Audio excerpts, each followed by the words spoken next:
back, another test ride of the darkside tire on the DL650. This time I went to Crozet, Virginia, which is like a really nice part of Virginia. And a lot of people don't ride these roads. Like, these roads go on and on forever.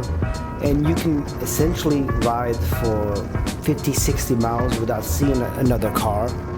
And the roads are very like small, and you can really, ride it more aggressively than you would anywhere in Maryland. The darkside tire held extremely well.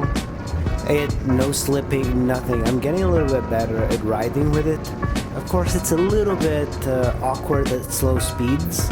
It's a little bit harder to turn in, but sweepers and things like that, you can actually ride it fairly well.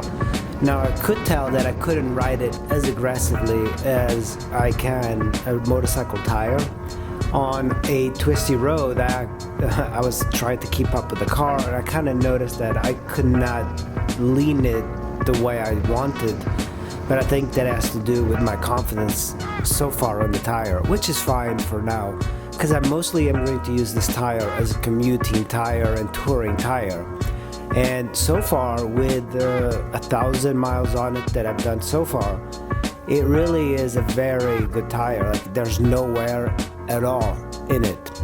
The one problem that I see is that the left side hits the chain a little bit. It kind of like dug a groove into it.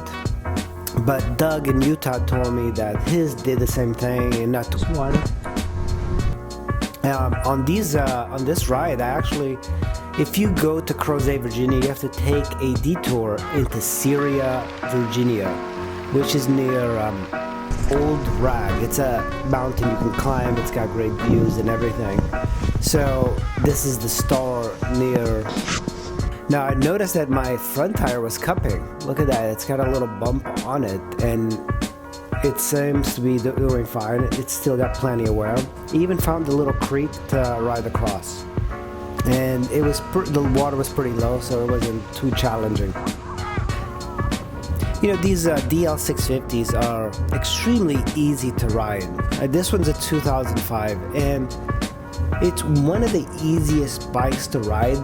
Stopped at Blue Mountain Meadery or brewery.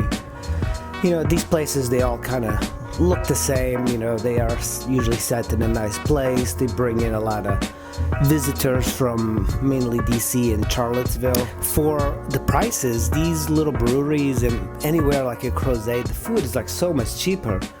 To go anywhere in DC for two people, it might be like $60 to $70 at the end of the day with a tip and all of these things. The final bill for this brewery was $38, which is a great bargain for people who live in DC and can come here on the weekend. But it's definitely check out Blue Mountain Brewery.